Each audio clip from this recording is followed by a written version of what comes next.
Cet épisode de French Boss est sponsorisé par Tister, la plateforme de vidéos consommateurs qui permet aux marques de donner la parole à leurs clients.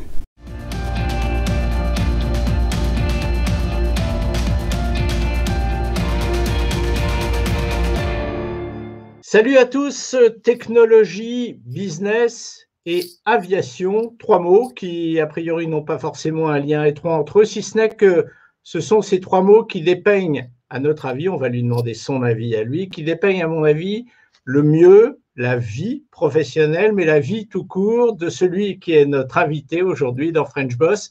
Philippe Tartavul, bonjour. Bonsoir Eric. Est-ce que j'ai tort si je dis ces trois mots en disant que tout est résumé de ce que vous êtes dans ces trois mots? Peut-être, mais vous manquez aussi une partie importante qui est la famille. D'accord, d'accord. Ce qui apparaît moins forcément dans les lectures que j'ai pu avoir sur vous. Philippe, vous savez qu'on a une sorte de routine dans cette émission. On commence toujours par parler d'une photo qui est celle qui, à notre avis, illustre le mieux la vie professionnelle de notre invité. Cette photo, c'est vous qui me l'avez envoyée. Vous m'en avez envoyé plusieurs pour être franc. Et j'ai choisi celle-là pour deux raisons. Un, parce que c'est la région de Los Angeles, la ville qui abrite votre vie professionnelle. Et deuxièmement, justement, parce que c'est une photo qui a été prise en haut, qui a été prise en avion, et que finalement, encore une fois, c'est l'illustration de ce que vous êtes, de ce que vous aimez. Un petit mot sur Los Angeles. Qu'est-ce que ça représente, Los Angeles, dans la vie professionnelle et peut-être la vie tout court de Philippe Tartavul? Los Angeles, c'est d'abord c'est trois choses. C'est une ville qui est très éclectique, très grande, très diverse, qui représente bien, à mon avis, ce qu'est la vie aux États-Unis, c'est-à-dire la diversité des gens, des parcours. C'est une ville où les cultures se mélangent, mais c'est aussi une ville où on peut se retrouver seul dans la montagne et très rapidement. Donc, moi qui aime beaucoup être à l'extérieur, c'est quand même assez génial de pouvoir aller faire du bateau, du surf ou aller faire du vélo en montagne et en même temps être près d'une ville qui est très complexe et très grande. Donc, on peut s'y sentir perdu ou on peut s'y sentir attaché. Et justement, ces qualités ou ces défauts que vous trouvez à Los Angeles, à votre avis, est-ce que ce sont des atouts déterminants dans le fait de créer une entreprise là-bas? Absolument, oui, absolument. C'est une ville où, d'abord, les États-Unis en général, c'est extraordinaire parce que il n'y a pas de frontières. N'importe qui peut arriver ici et puis avoir un succès ou avoir la vie qu'il décide. Donc, c'est un peu l'aventure, une aventure sans barrière de sécurité. Comme vous le savez, aux États-Unis, la vie est dure. Si vous réussissez pas. Donc, c'est quand même, pour moi, la traduction de l'aventure et du succès ou non. Mais ça dépend vraiment que de vous. Alors, on va en parler de cette vie, ce que vous appelez cette aventure personnelle, aventure professionnelle. Il y a des paradoxes, enfin ce que je trouve moi être des paradoxes dans la lecture de votre CV, on en parlera tout à l'heure, mais votre histoire professionnelle avant de devenir entrepreneur, puisque vous savez que c'est une émission dans laquelle nous nous adressons à des entrepreneurs français à l'étranger, le reste de votre vie professionnelle avant d'être entrepreneur, et peut-être que d'une certaine manière ça va expliquer pourquoi vous êtes devenu entrepreneur, Philippe. Alors, ma vie professionnelle, elle a commencé comme tout le monde, mais avec une forte volonté de ma part d'aller vivre à Los Angeles ou en tous les cas en Californie. Et j'ai suivi un parcours un peu commun, c'est-à-dire que j'ai commencé à travailler pour des grandes sociétés comme Thales. Ensuite, j'ai eu la chance de rencontrer un très grand entrepreneur français qui s'appelle Jean-Pierre Savard, qui a créé une société qui s'appelle Ouverture, avec lequel que nous avons mis en bourse. Et après, j'ai décidé de devenir CEO d'une boîte publique. Et donc, c'est là où j'ai pris la direction d'Hypercom, qui était un concurrent de Ingenico et Verifone. Donc, ça m'a beaucoup appris, transformation de société, transformation de... enfin, c'était un gros succès. On a finalement vendu cette société à Verifone parce qu'on les embêtait beaucoup. Et ensuite, j'ai continué cette vie qui est pas vraiment d'entrepreneur, mais qui demande beaucoup de, je dirais pas de courage, mais qui a beaucoup d'incertitudes. Donc la dernière étape que j'ai faite, c'est vraiment une étape d'une société publique dans les grosses infrastructures de télécom qui méritait une transformation qui était assez forte et qu'on a bien effectuée. Donc ça a toujours été pour moi des sociétés globales. Donc je me sens bien un petit peu partout dans le monde. J'ai pas particulièrement d'attachement à un pays. Ce que j'ai trouvé, c'est que dans ma vie professionnelle, c'est que les gens partout dans le monde, que ce soit en Asie, aux US, en Middle East, tout le monde veut la même chose, c'est-à-dire veulent avoir une vie familiale, veulent avoir un succès. Donc c'est vraiment une frontière commune à tout le monde. Il n'y a pas de différence pour moi entre aller travailler en Asie ou travailler aux US ou travailler en Europe. Voilà. Alors à la suite de ça, cette vie professionnelle m'a amené à réfléchir et il y a quelque chose qui me gêne beaucoup. Alors c'est peut-être un peu politique, mais c'est l'avancée de la Chine par rapport à je dirais, l'Occident, mais surtout les US et l'Europe.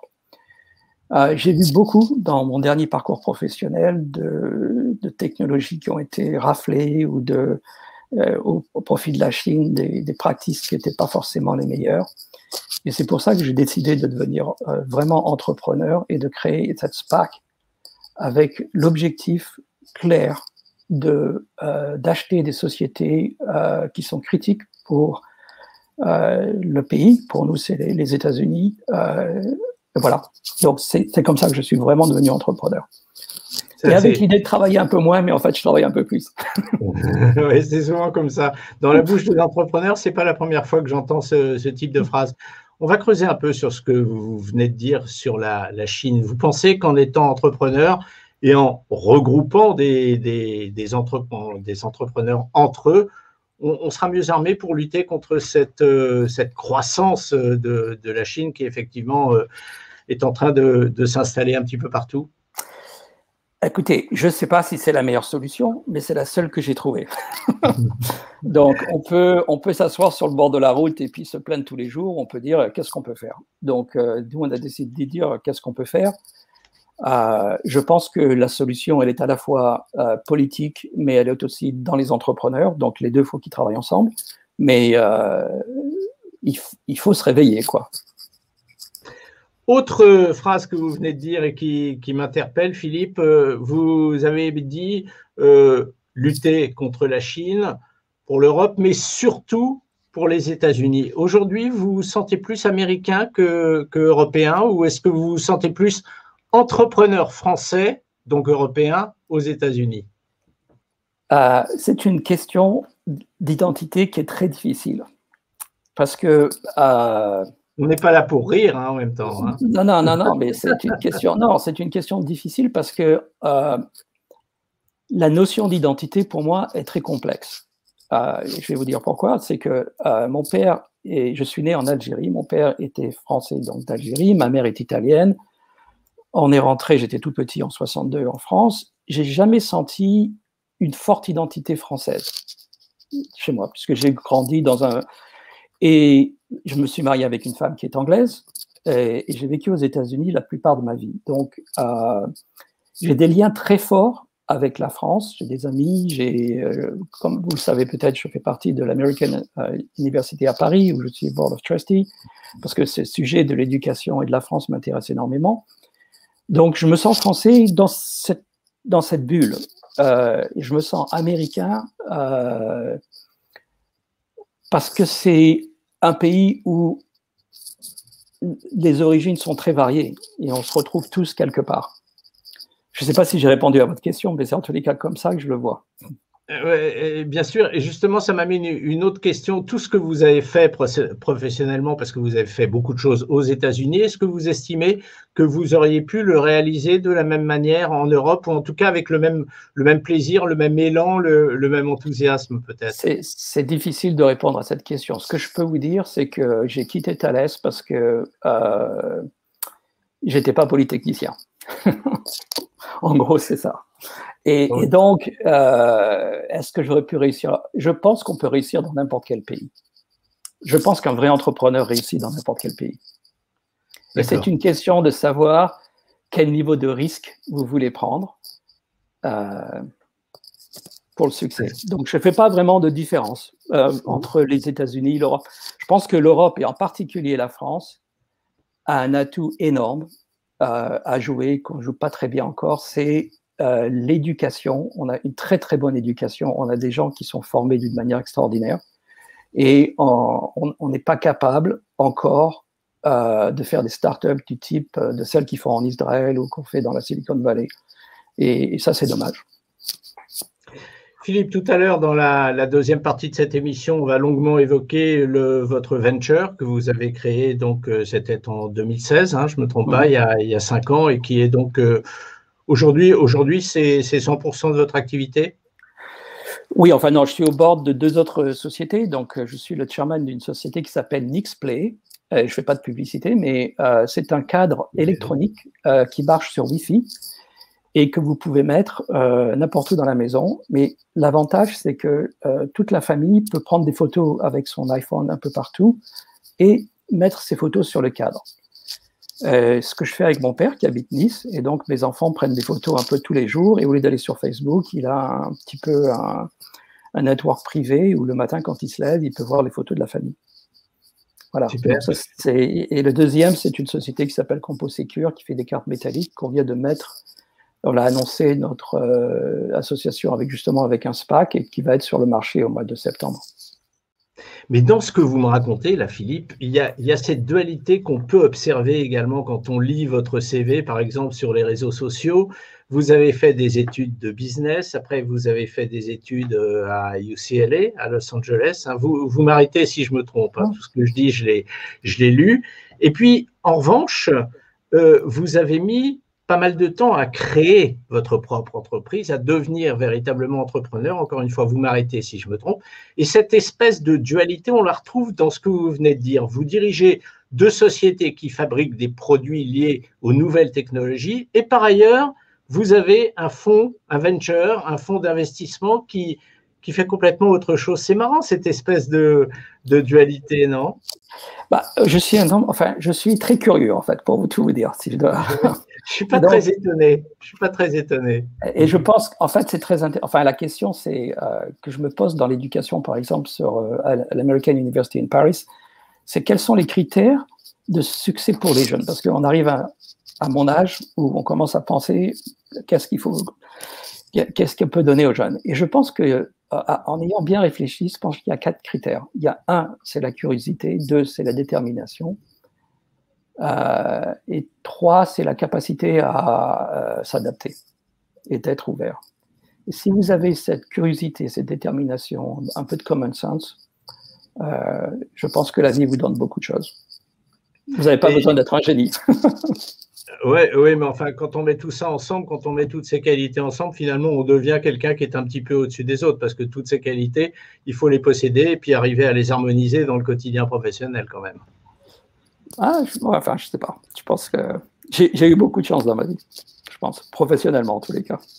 C'est marrant quand on parle avec ces entrepreneurs français à l'étranger qui ont réussi, ils se disent souvent j'ai eu beaucoup de chance. Ça doit être un mal français de considérer, ou du moins de dire que l'on considère que c'est la chance qui a tout fait. Non, c'est pas la chance, mais je pense que vous pouvez être dans la même situation avec le même travail et puis l'outcome, la sortie peut être différente. Donc, il faut pas non plus exclure la chance. Philippe, c'est intéressant parce qu'au travers de cette première partie, vous savez qu'on divise l'émission en 2 parties, vous savez ou vous ne savez pas d'ailleurs.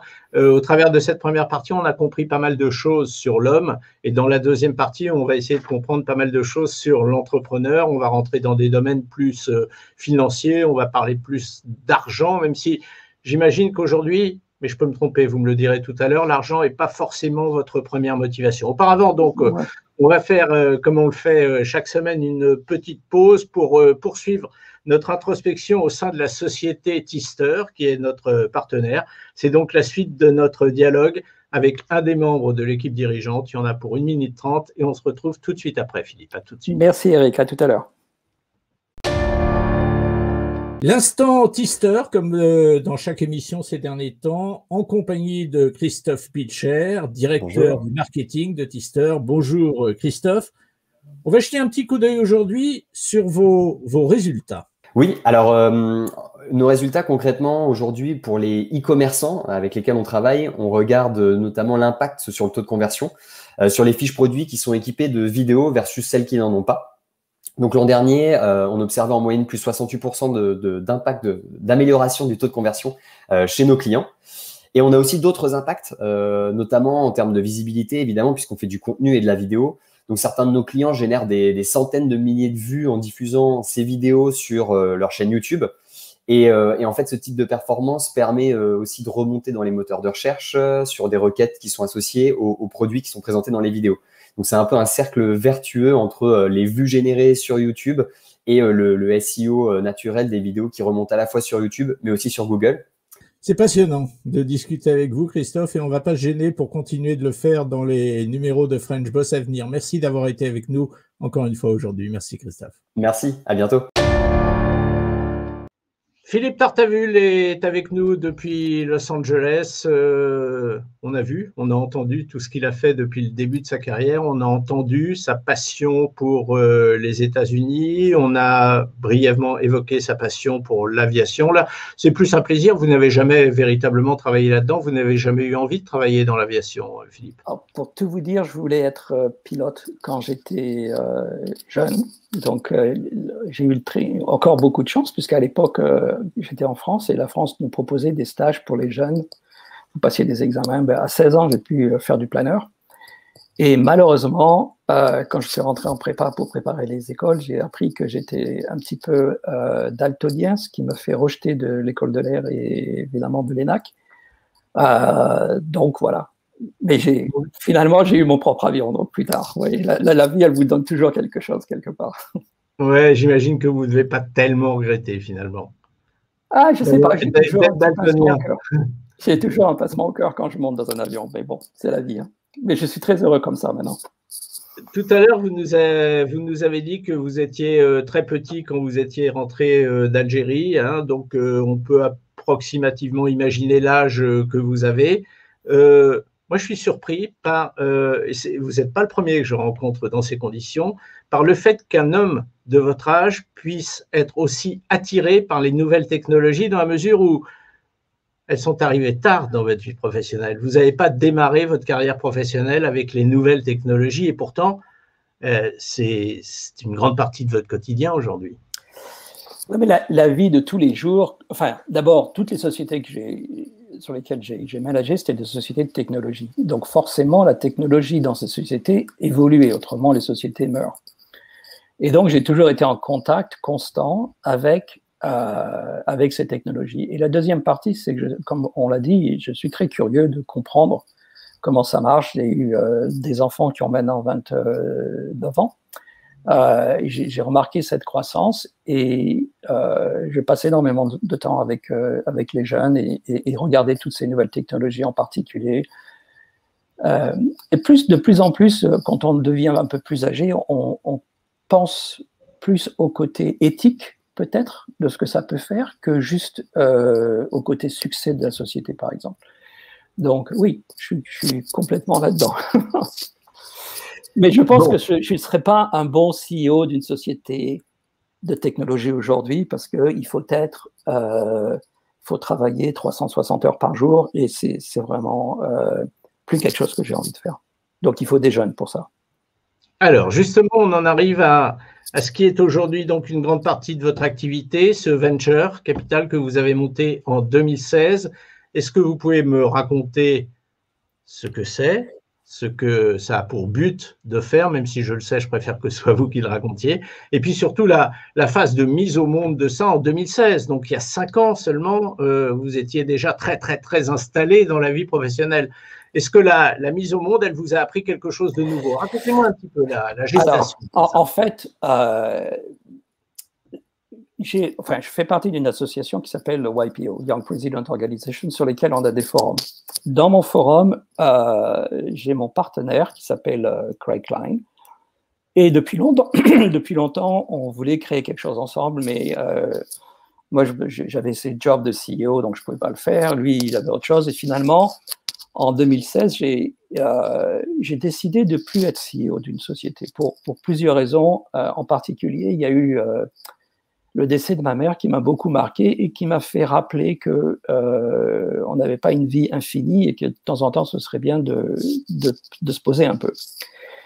Et donc, en 2017, je me suis dégagé de tout engagement professionnel en termes d'exécutif et on a décidé de créer cette société qui était d'abord, on a acheté quelques petites sociétés, quand je dis petites, entre 10 et 30 millions de dollars. Mais après, on s'est vite aperçu que si on voulait vraiment être percutant sur le marché, il nous faudrait faire un fonds. Et faire un fonds, ça veut dire aussi répondre à des actionnaires tous les jours. Ce que je n'avais pas forcément envie de faire. Et donc, on a décidé de pivoter, c'est ce qu'on a fait cette année, sur un SPAC qui avait vraiment ce but essentiel d'aider les sociétés qui sont, comme je l'ai dit auparavant, critiques pour notre sécurité nationale à être en bourse et avoir accès au capital financier dont elles ont besoin pour grossir. Et donc, on a créé cette société, on a rajouté un partenaire qui s'appelle Angela Plattis, qui est une femme extraordinaire qui sera présidente qui est présidente de cette SPAC, qui est très très forte dans le M&A. Et voilà. Et donc, on lance ce SPAC, on a trouvé des encore qui sont des gens qui vont nous aider à attirer les actionnaires et on pense qu'on sera sur le marché au mois de septembre. Quid des levées de capitaux que vous avez dû faire? On n'en a pas eu énormément à diversifier, donc ce n'est pas vraiment un problème. Par contre, aujourd'hui, effectivement, on est engagé avec des grands noms dans l'industrie comme Apollo, comme des grandes private equity sur notre SPAC. Donc ça, c'est quelque chose qu'on va faire très sérieusement encore. Bien, alors j'aimerais que vous m'en disiez plus, Philippe, sur ces fameuses sociétés qui touchent à des domaines cruciaux et que vous aidez aujourd'hui. Est-ce que vous avez des noms? Est-ce que c'est secret? Est-ce que je préfère pas trop en parler, mais je peux vous donner la nature de ces exemples. Par exemple, quels sont les domaines qui nous intéressent? C'est tout ce qui touche au supply chain critique. Donc, par exemple, ça peut commencer depuis les matériaux eux-mêmes pour pouvoir faire les semi-conducteurs ou pour pouvoir faire les moteurs électriques ou pour pouvoir faire donc on a des discussions avec ces sociétés-là. C'est des sociétés qui sont industrielles, mais qui ne sont pas forcément des grands noms d'industrie, mais qui font partie intégrante de la fabrication des semi-conducteurs.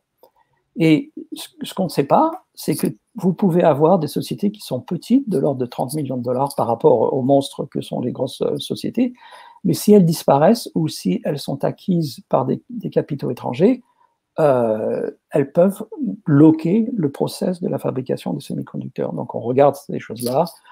On regarde aussi pas mal de choses dans tout ce qui est cybersécurité et AI. Et en faisant ces recherches, on s'est aussi aperçu que la Chine avait beaucoup investi sur les États-Unis à travers d'autres partenaires sur des startups qui sont assez critiques. Donc voilà un petit peu l'essence de notre SPAC. Je le fais parce que j'ai vraiment la conviction personnelle que c'est très important de pouvoir ne pas être dépendant de la Chine comme pays. Et on l'a vu pendant la crise Covid. Pour avoir beaucoup échangé et bataillé avec eux dans certains domaines, je pense que c'est important pour nos enfants. Mais je vous écoute. Dès le début de cette émission, dès le début de cette conversation qu'on a eue, je me dis, vous êtes quand même un entrepreneur très différent des autres, dans la mesure où dans ce que vous faites aujourd'hui, dans votre entrepreneuriat aujourd'hui, il y a énormément d'idéologie, mais pas au sens négatif du terme, mais il y a énormément d'idéologie dedans. C'est pas l'entrepreneur qui est là et qui veut gagner du pognon, quoi. Non, c'est vrai. Ça va beaucoup plus loin que ça, quoi. Non, ça c'était avant. Voilà. mais non, parce que c'est ce que je pense. Et je pense qu'on n'est pas assez, je ne sais pas comment dire en français, on n'est pas assez ouvert on ne comprend pas bien ce qui se passe avec la Chine. Je ne pense pas que les Américains et les Européens, d'une certaine manière, sont bien au courant des retards technologiques que l'on a et des impacts que cela peut avoir pour le futur. C'est marrant parce que vous êtes là pour vous battre contre l'omniprésence et la croissance de la Chine partout dans le monde, mais quand vous parlez de la Chine, on a presque l'impression que vous considérez comme inéluctable la suite de ce qui va se passer. Ah non, je pense pas ça. Non, je pense pas ça mais je pense qu'il faut résister et je pense que la Chine va avoir d'autres problèmes internes. Et chaque pays est bien évidemment ses propres problèmes, mais non, je pense pas que c'est inéluctable. Non, je suis convaincu que c'est pas inéluctable. et je pense que attendez, pour finir, je pense que ce qui est extraordinaire aux États-Unis, c'est la capacité de ce pays à rebondir. Des fois très en retard, donc que ce soit pendant les guerres, ils réagissent un peu en retard, mais quand ils réagissent, ça marche. Ouais. Vous avez beaucoup admiré, j'ai lu des hommes comme Bill Gates, Richard Branson, qui effectivement sont des ambassadeurs un petit peu de tout ce qui est nouveau marché, nouvelles technologies, etc. Est-ce que l'idée de ce qu'ont fait ces gens, l'observation de ce qu'ont fait ces gens vous alimente au quotidien dans votre réflexion? Je ne peux pas dire qu'ils m'alimentent au quotidien, mais je trouve que c'est quand même des hommes extraordinaires. Pouvoir faire ce qu'ils ont fait et surtout la capacité par exemple de Bill Gates aujourd'hui si vous lisez ce qu'il fait, la manière dont il l'utilise, la fortune qu'il a accumulée pour le bien, je pense que c'est assez extraordinaire. Il va laisser une legacy que peu d'hommes auront laissé sur la Terre. C'est marrant parce qu'on en revient toujours à ça avec vous, hein. C'est vraiment quelque chose qui est fondamental en vous, c'est cette notion d'aimer les gens, quoi, cette notion d'empathie vis-à-vis des autres et d'aider les autres. Mais néanmoins, vous êtes entrepreneur. Tout à l'heure, vous m'avez dit gagner du pognon, c'était avant. Aujourd'hui, quand même, vous avez des critères financiers. Est-ce que vous pourriez, en quelques chiffres, nous situer un petit peu l'importance de votre venture? Bon, le SPAC qu'on va faire, on va lever 200 millions de dollars et on va acheter une société d'une valorisation entre 800 et 1,2 milliard de dollars. Voilà. Donc, mais ça ne veut pas dire qu'on va gagner 1,2 million de dollars, ça veut dire qu'on va acheter une société. J'avais bien compris, mais vous vous donnez des atouts quand même pour faire une fin de carrière, parce que c'est marrant, parce que vous me parlez de vous comme quelqu'un qui pense déjà à la retraite en disant je n'ai pas envie de trop travailler, tout ça. Puis par ailleurs, vous vous lancez dans des trucs qui sont quand même énormes. Bah, on verra où ça nous mène. Mais non, j'ai une vie qui est qui est beaucoup plus équilibrée que je l'avais avant. C'est vrai. Le fait que vous savez, quand vous managez une boîte publique quand même qui est globale, vous avez les voyages tous les jours partout dans le monde, vous avez les actionnaires, les employés. Enfin, c'est une vie qui commence, qui s'arrête jamais avec les fuseaux horaires. Alors que là, c'est une vie qui est plutôt passer du temps à bien réfléchir sur certains dossiers, de se concentrer, mais qui après nous laisse un peu plus de liberté quand même. Et fort de tout ça, de tout ce que vous avez vécu, vu, entendu, quel conseil vous donneriez à un jeune entrepreneur qui voudrait lancer aujourd'hui son entreprise aux États-Unis, peut-être un petit peu dans le même secteur que le vôtre? Quels seraient les conseils que vous donneriez, Moi, Philippe? je dirais que d'abord, et c'est ce que j'ai déjà donné quelques practices à UCLA pour les Anderson, pour le MBA, je pense que dans toutes les industries aujourd'hui, il y a quelque chose à faire. C'est-à-dire que la digitalisation du monde permet à des jeunes entrepreneurs de regarder n'importe quelle industrie. Et beaucoup de gens se concentrent sur le vraiment high-tech, comme les AI, etc. Mais dans les industries plus traditionnelles, Il y a énormément de possibilités et je conseillerais aux jeunes de ne pas tous se lancer dans le plus ultra de la technologie, mais de regarder toutes les opportunités autour d'eux dans des secteurs qui ont besoin de cette digitalisation et qui vont créer de la valeur en faisant cette digitalisation. Voilà. Parce que vous pensez que les jeunes entrepreneurs se lancent quelquefois dans des secteurs sans avoir trop observé la tendance et les perspectives qu'il pourrait y avoir? Pas toujours, mais souvent c'est sexy. Donc, alors qu'il y a des choses très traditionnelles à faire. En fait, j'ai regardé votre dernière émission, c'est quelque chose de très traditionnel et qui va marcher. Donc, il ne faut pas toujours penser que ce soit les choses les plus compliquées qui marchent. C'est dans les vieux pots qu'on fait les meilleures recettes. Voilà, exactement. Philippe, on a commencé cette émission parce qu'on arrive au terme. Hein, vous voyez, ça passe hyper vite. Hein. Ça fait plus de 30 minutes, presque 31 minutes qu'on discute ensemble. On a commencé cette émission avec 3 mots, technologie, business et aviation. On a compris que l'aviation, c'était avant tout une passion que vous auriez aimé exercer professionnellement, vous ne l'avez pas fait. Et moi, je me pose une question, et ça va être le mot de la fin. Entre la technologie et le business, qu'est-ce que vous préférez?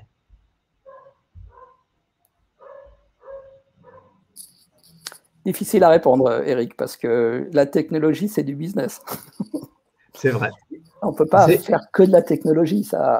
Il faut qu'il y ait une application quelque part. Donc, forcément, qu'il y ait un marché, qu'il y ait quelque chose. Est-ce que vous seriez devenu entrepreneur en créant votre entreprise dans un autre domaine que les nouvelles technologies? Non, ça, c'est pas concevable. C'était vraiment ça qui vous a amené. Avec mon expérience aujourd'hui, oui. Mais quand j'étais plus jeune, non, c'est pour ça que j'ai dit ce que j'ai dit. Philippe Tartavul était avec nous depuis Los Angeles avec un regard qui est le regard de l'expérience sur un métier qui est un métier que beaucoup de jeunes rêvent d'embrasser, le métier d'entrepreneur. C'était très intéressant cette conversation qu'on a eue avec vous, Philippe. Merci beaucoup d'avoir été avec nous. Pas de problème. Merci beaucoup, Eric. J'ai passé un très bon moment. À bientôt. À bientôt. Au revoir.